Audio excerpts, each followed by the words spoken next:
Hello dreamers and welcome to Disney Dreamlight Valley. This game has a lot of features, and a lot of these features it doesn't explain very well.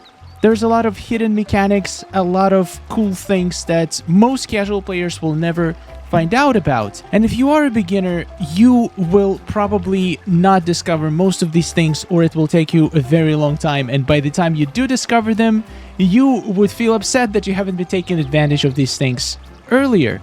So in this video, I want to give you 20 tips that every single beginner should know that's going to change the way you play the game. It's going to make your life much easier. These are the top tips that you should know if you start playing Disney Dreamlight Valley. This is part 1 of the video. There's also going to be part 2 with 20 more tips, so if you don't want to miss that video, please click the subscribe button. I can assure you, you're gonna learn a lot of new things if you're a beginner from this video.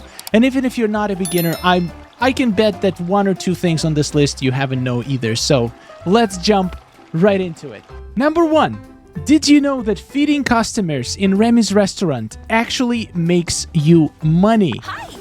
And it gives you very big experience boost and friendship level boost with the character that you're feeding in the restaurant. So if you're a beginner, it actually makes sense to try to feed as many customers. Every time you enter Remy's restaurant, try to give them food. It's gonna level up their friendship, and also take a look at the coins on the top right. I just love Boom. talking to you. You get exactly the same amount of coins you would get if you sold this meal in Goofy's stall. So it's not you just wasting ingredients, you're also making money while leveling up your characters. Super useful. Number 2, and this one I wish I learned earlier. It's been not that long that I found this out. There is a fast travel in this game, and not the way you think. Obviously, you can click on any well in the valley to travel from anywhere you are. You don't have to go to the well to travel somewhere. But also, there is a fast travel to Realms and even Eternity Isle, and a lot of players don't know this, and I was one of them until very recently. You can either click on the castle on the map, and it will show up every unlocked realm that you have, and even Eternity Isle and any well in the valley. You can also just click a fast travel button, which for me is a square on a PlayStation controller. For me, it might be a different button. You can see which button it is in the right bottom corner. Saves you so much time. You can literally go in any realm immediately with one click. Number 3, your stamina bar. As you can see, it's right now blue, which means if I run pretty slow. There is 2 stamina bars in this game. One is blue, one is gold. You cannot reach gold bar if you're eating simple foods like fruits and vegetables, anything that was not cooked.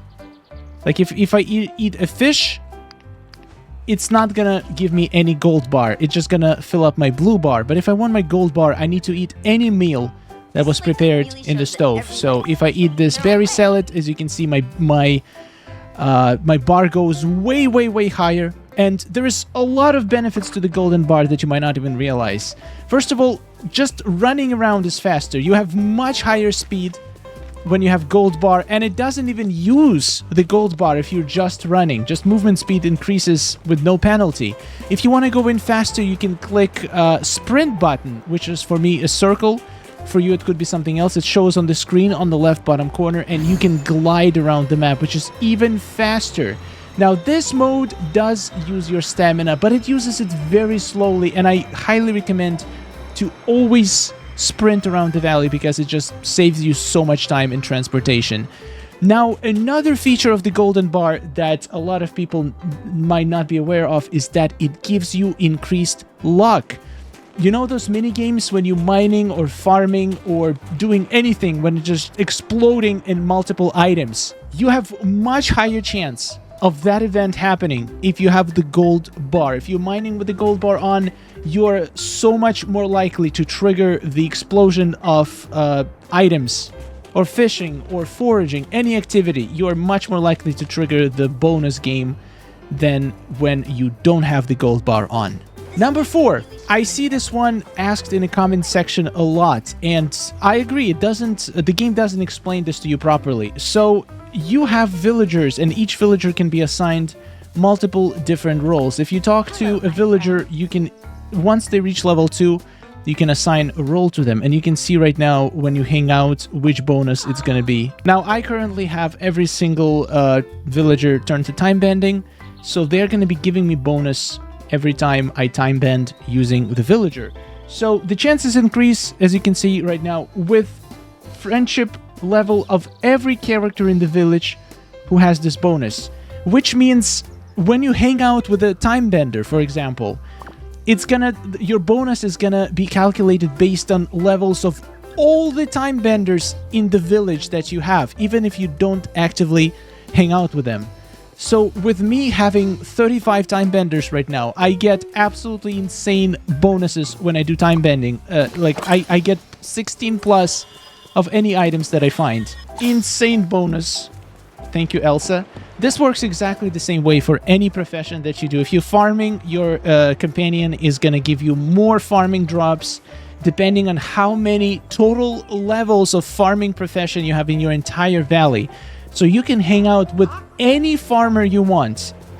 It's going to give you the same bonus, and the bonus is going to be based on the total number of levels of all the villagers of that profession that you have. So make sure to assign villagers to the professions you actually want the highest bonuses in. Number 5, this one comes up a lot. A lot of people have no idea that you can change the time of day in the game, and it's a kind of new feature. It wasn't here from the beginning, but it's been around for almost a year, and I feel like that's the reason most of the people have very dark dream snaps, because a lot of people play during the night and they're not aware that you can actually change the time of day. If you go to your settings, graphics, offset time of day, this setting, you can literally make it any hour of the day. So in order to find out what time is going to be in game, just look at your clock, your local time where you live. For me, it's 4 p.m. right now. So if I do, let's say, minus 10 hours, it's going to be 6 in the morning. So I can get a nice little sunrise. If I want, for example, do a dream snap during the night, I can go for plus 10 hours, which will make it after midnight. So it's going to be very dark. So you can literally set it to day, night, sunset, sunrise, very easily with a couple clicks of a button. And it's super helpful if you're tired of seeing the darkness every time you play. If you usually play during the evening, you just want to spice it up. Or if you want a specific time of day for your dream snap, this is how you do it. Now, when you're just starting out in the game, the Scrooge is going to be your best friend. Make sure to unlock his store and to upgrade it to the second floor as soon as you can. And also, in my opinion, you have to prioritize making coins from the very beginning of the game, because you want to be buying out Scrooge store every single day if possible. It is very expensive. It's probably not going to happen every day, but make sure to at least buy as many items as you can, and definitely make making coins your top priority. The best coin making method in an early game is going to be farming. I'm going to have a whole separate video on it, but basically try to farm the best crop you can in the current biome. I have a whole spreadsheet that I'm going to link in the description where you can see the most efficient crops for money making. Just a few examples, depending on which biome you have unlocked. The best crop for money, and when I say the best, it means the least amount of effort required farming this crop. Carrots for Peaceful Meadow, tomato for Dazzle Beach, okra for Glade of Trust, and honestly, in my opinion, okra is the best crop to farm until you get to pumpkins. It's pretty easy to get early game, so I highly recommend unlocking Glade of Trust just for that. Now, the Frosted Heights asparagus is going to be the best crop for you. Onion in Forest of Valor. Onion is not that great. Honestly, okra gives you twice the amount of money per the same time farming than onion, so I would honestly go for okra. And canola, one of the favorites for some reason of a lot of players in this game, gives you even less. It gives you almost 4 times less coins per minute of farming than okra. So canola is one of the worst vegetables to farm, even though it might seem like it's not, but trust me, I ran the math. It's not worth it. Tip number 7. Not just coins should be your main priority. Dreamlight is a huge thing that you should focus on when you're starting out in the game. In my opinion, coins and Dreamlight is going to be your #1 priority. If you have time after getting as much coins in Dreamlight as you want, then you can focus on questing and characters. But I highly recommend try to get as much Dreamlight and coin as you can, so you can unlock as many biomes as you can. Try to get to Forgotten Lands as soon as you can, because that's gonna get you farming those pumpkins very efficiently. To get Dreamlight, the best ways are gonna be to just do your Dreamlight duties, and also when you're just starting out, you're gonna be unlocking all of these milestones within your Dreamlight tab. You're going to be getting decent amount of Dreamlight, so I would try to combine doing some of these things together with doing Dreamlight duties, so you can get enough Dreamlight to unlock Sunlit Plateau and Forgotten Lands, so you can start making a real coin with pumpkins. Number 8, participate in Dream Snaps. I see a lot of people saying that they just started, they don't have any items, so they're just skipping on Dream Snaps. There is always the way. There is always a way to make a shot. There's always, even if you have no furniture items, if it's an outfit challenge, usually like just a few days of buying out the Scrooge store is going to give you enough items to scramble by minimum tags to enter outfit Dream Snaps. Or if you are absolutely missing the furniture to get to enter the furniture Dream Snap, then you can always find a companion house that has furniture items inside that will satisfy the conditions of a Dream Snap. So just go try to take a picture in different characters' houses and see if the tags are enough. I don't endorse it, and I only say do it when you literally just started and don't have any items.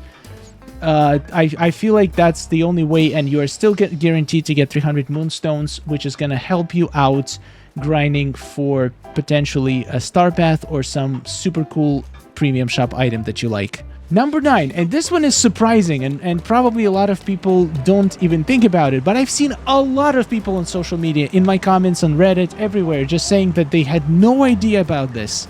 So I decided to include this in this video. Some rocks render like they have no gem in it, so you don't see any gems sticking out, but some rocks can render like they do have a gem in it, like this one. And the thing is, this is purely cosmetic, and this basically guarantees that you're gonna get a gem.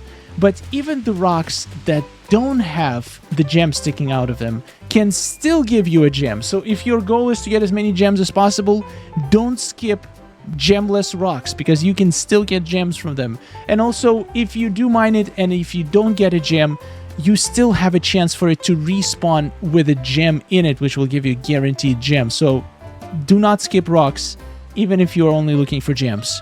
Number 10, use furniture mode to find things in your valley. Very, very easy to do. You just go into the furniture mode, zoom out as far as you can, and you can literally scan your whole valley for resources. The best use for this is finding daily chests. You can find daily blue chest, you can find daily green chest, you can find specific resource, for example, a flower, or you can just basically go see what's going on in the valley and find a certain resource that you need much faster and easier than doing this manually, just running around. Number 12, speaking of blue chests, I wish I could find one so I can give you an example. I feel like I haven't seen a blue chest in my valley in a long time.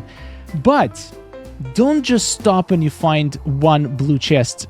Even though you only get one blue chest generated during each day, if you skip a day or two and you don't open your blue chest in the last couple of days, the game will allow you to generate up to 3 blue chests, and same with green chests.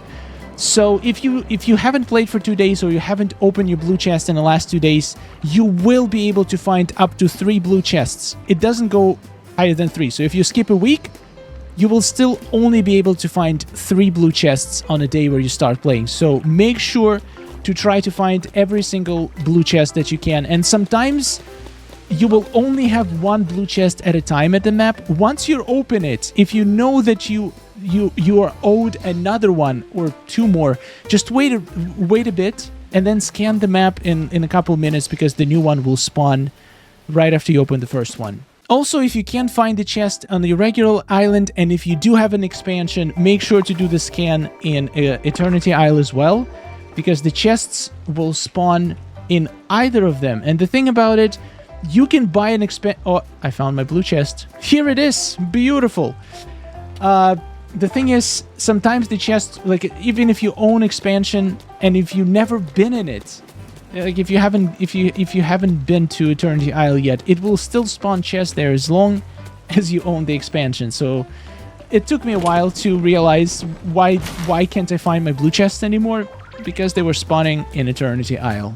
Now, speaking about energy, let's go back to the energy. One of the best meals you can cook for energy is going to be a berry salad. The recipe for it is very simple. You're gonna need 1 blueberry, you're gonna need 1 strawberry, and 1 gooseberry.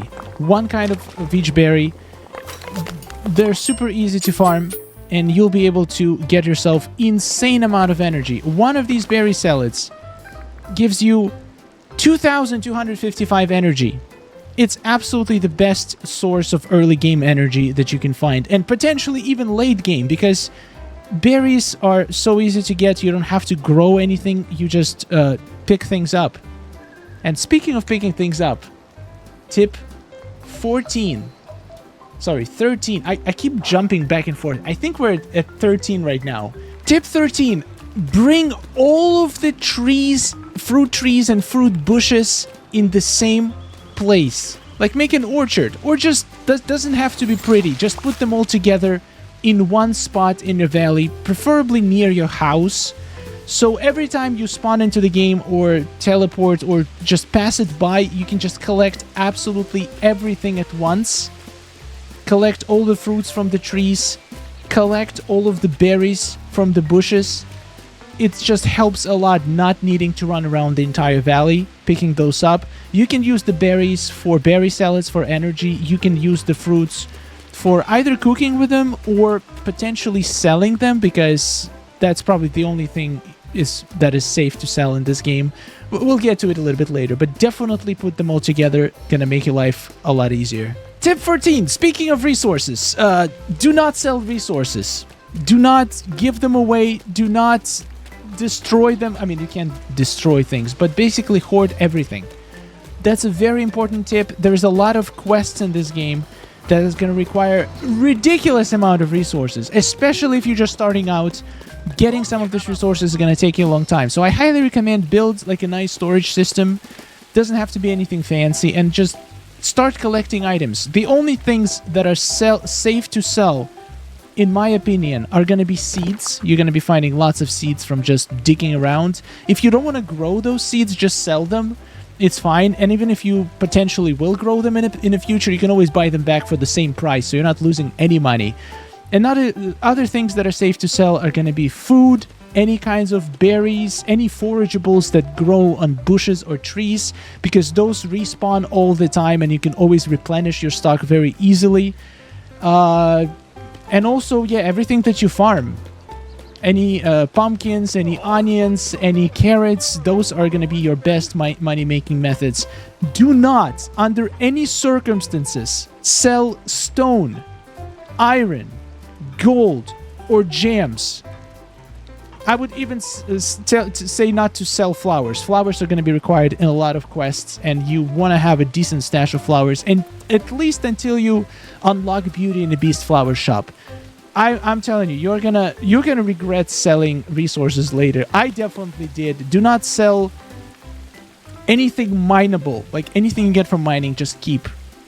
Absolutely super important. Tip number 15 connects to tip number 14 is to get your Kristoff to level 10 as soon as you can. You get Kristoff once you venture into the forest area. And trust me, this is going to be one of the best things you're going to do in your entire game, is get your Kristoff to level 10. I'm not going to give you any spoilers, but trust me, you're going to want your Kristoff at level 10. Alright, tip number 16. Everybody's talking that farming is the best money-making method. Well, I don't argue with that, but there is an alternative. If you hate farming, or if you want a lot of money fast, and you don't mind mind-numbing, boring, repetitive work, then cooking is going to be your best option. And the best thing about cooking is that you can actually make money with cooking, unlimited money, without having to forage or plant any ingredients. Once you unlock Remy, if you want to start with lots of money, I would honestly say Cooking is so much better than early game farming. Instead of farming carrots, go into the Remy's realm, unlock Remy, bring him in, make sure you get his restaurant up and running, and then you'll have access to these ingredients. Go there, buy a bunch of cheese, as much, like put all of your money into cheese, milk, eggs, and butter. Get as much as you can. And then make soufflés. Soufflé is literally the item that you can make just from the ingredients you can buy from Remy's shop. So if we go here, if you find soufflé, there we go. Cheese, egg, milk, butter. I've made millions of coins. Most of my coins have been made with soufflés. All you need to do is just select the recipe, go autofill, start cooking. Boom. Autofill, start cooking. Do this for a couple of hours. You're going to be sitting on more coins that you're going to know what to do with. So much better than early game farming. Until you get pumpkins, you can probably just get all your cash using this method. Now, obviously, you're not going to have a lot of capital to work with in the beginning. So first, you're going to have enough ingredients to cook 1 or 2 soufflés. Once you do, then sell the soufflés and reinvest all the money back into ingredients. And by doing this over and over and over, you can grow from 1,000 coins to 100,000 very quickly. Tip number 17. Sometimes in Star Path, there is a task to pick up a certain amount of flowers. Well, there's an easy way to complete the task without having to run around and forage lots of flowers. Make sure you have some flowers already in your inventory. For example, the Star Path tells you to pick up 20 blue flowers. Well, I have 7 blue flowers in my inventory. All I need to do is to just drop them. That was a terrible idea because Anyway, you drop them, you pick them up, and this is actually going to count towards your Star Path. So basically, you can just pick them up and drop them multiple times, and it will count towards the Star Path, and you'll be able to complete this task in 30 seconds. The same thing works with shells. Sometimes the Star Path will tell you to collect shells, and you can just pick up the shells and then drop them and then pick them up again, and it will count the same way. Super time saver.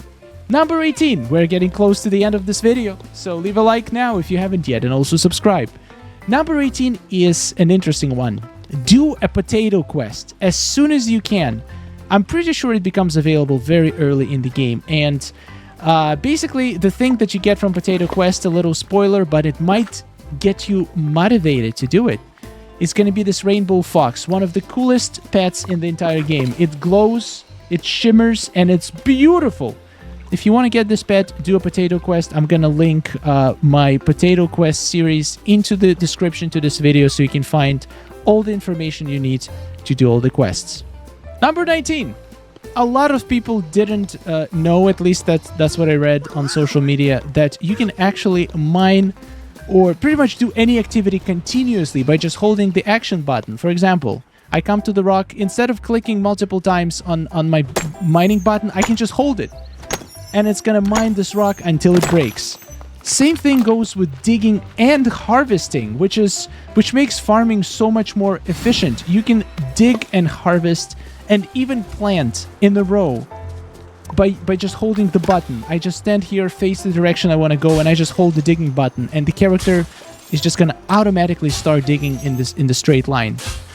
You can do the same while planting things. It's just gonna go, like, if you face the line, it's just gonna go until the end of the line. That's gonna turn automatically and just go the second line. You can do a lot of activities in this game by just holding a button. Don't have to mash it. Unfortunately, still have to mash it for time bending. That one, there's no workaround. And a final tip for today. Always hang out with a villager when you just started playing. Especially if you're doing certain activity that can make you money. For example, if you're farming, that's the only activity that's going to make you money when you're in the early game. If you're farming, always have a farming buddy hanging out with you. For example, if Olaf is your farming buddy, just ask him to hang out before you go farming. For some reason, there is no option to hang out. Sometimes it glitches out. But if you're hanging out with somebody, first of all, you're going to be leveling them up no matter what you do. Number 2, you are going to be getting more resources from whatever activity you do. So you're going to be getting extra pumpkins if you're farming pumpkins with a farming buddy. And also, it's a good way to level up characters in the early game. You can hang out with the character that has a low level that you want to get up, and you can potentially go do your fishing or foraging or mining or anything you want. I don't think using a companion is going to be super helpful with those professions, but it's going to be helpful to use that experience to level up. But always use farming buddy while farming, because those crops are going to be your main money-making method. If you're fishing, you don't have to use a fisherman. Just if your fisherman is already level 10, use your, I don't know, use your digger while fishing so they can get some of that fishing experience, because getting extra fish is not going to be game-changing, because you can just get Moana's boat very soon and just farm fish that way. Anyway, this is all I got for today, guys. 20 tips for beginners. This is a very long video, and if you enjoyed it, if you find anything useful, please consider subscribing to this channel. I work hard compiling all this data, and I'm working on part 2, where I'm gonna get you 20 more juicy tips. And if you're watching this video and you have something in mind that you wish you knew when you were a beginner that would make your life much easier, please share it in the comments, and it might get included in a part 2 of this video. Subscribe for more. Huge thanks to all of our supporters. We have an incredible community here. If you're new to Disney Dreamlight Valley, please consider joining our Discord server. I'm going to link it in the description. We help people out. We do the Dream Snaps review. We trade in the server. There's just a lot of like-minded people who love this game and who love talking to each other and sharing their love for Disney and Disney Dreamlight Valley. So we would love to have you as a part of this community.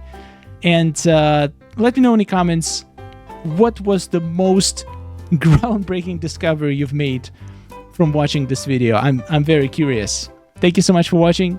Huge thanks for all the love and support, and I'll see you in the next video. Goodbye.